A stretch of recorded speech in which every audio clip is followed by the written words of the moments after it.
Yeah, I drove up in there and then I turned around.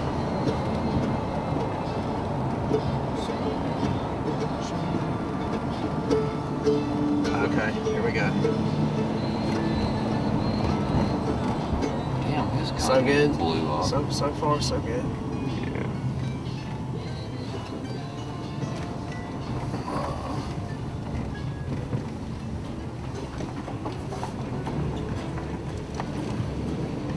Do you know how to get me around to the back? Yeah.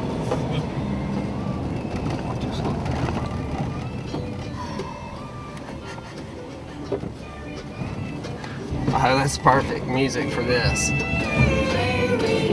Stephen King movie.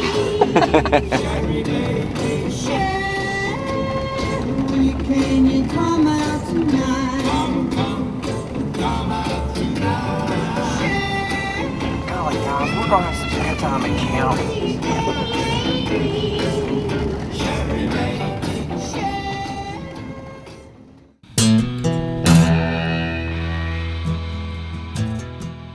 Tuscaloosa was the capital of Alabama in the early 1800s for 20 years.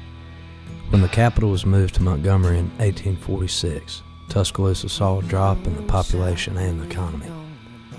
Alabama Senator Robert Jemison was aware of plans to develop the state's first mental hospital. He used his influence to persuade the state to develop the facility in Tuscaloosa, hoping that the new psychiatric facility would revive the area's economy. Robert Jemison's efforts were successful, and the Alabama Hospital for the Mentally Insane was opened in 1861 in Tuscaloosa, Alabama. Shortly after the development of the facility, its name was changed to Bryce Hospital in honor of its first superintendent, Peter Bryce. After the Civil War ended, a new facility was built due to the increasing number of patients, many of whom were black. So Bryce Hospital became segregated, and a new branch was built to house African American patients. Ironically, the new facility was built 21 miles outside of town on the plantation of Mims Jemison, who was Senator Robert Jemison's brother. Mims met his death fighting in the Civil War, and after his death, his brother Robert acquired the plantation property and sold it to the state with intentions of turning the plantation into an asylum for African American Alabamians who were mentally insane. This facility was called the Jemison Hospital. Most residents in Tuscaloosa don't know that this place ever existed, but if they do, they likely refer to it incorrectly as Old Bryce.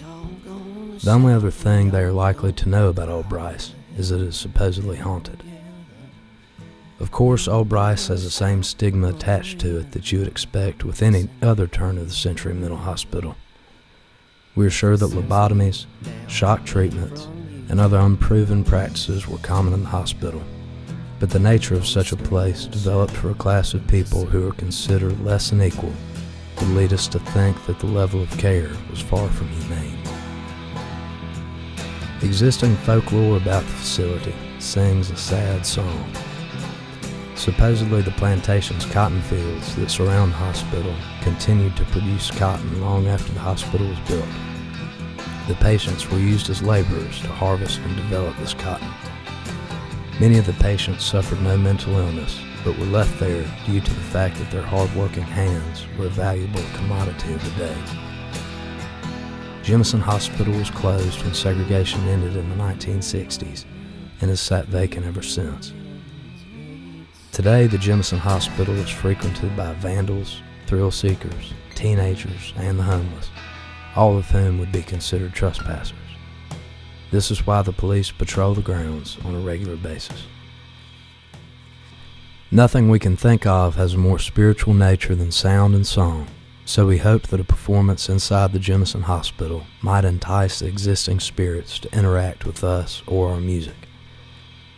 We certainly felt the presence of spirits inside that building, maybe from years past or from that very moment, but nonetheless, things still dwell inside Jemison Hospital.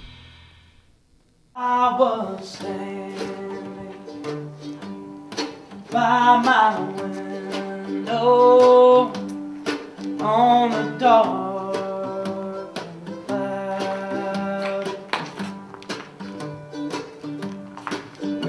I sing that first come rolling for to take my mother away. Well, I said to that undertaker, undertake, please drive slow for that lady that you're carrying. I do hate to see her go. Will the circle be unbroken by and by, oh, by and by? There's some better on the waiting in the sky, Lord, in the sky. Gather round,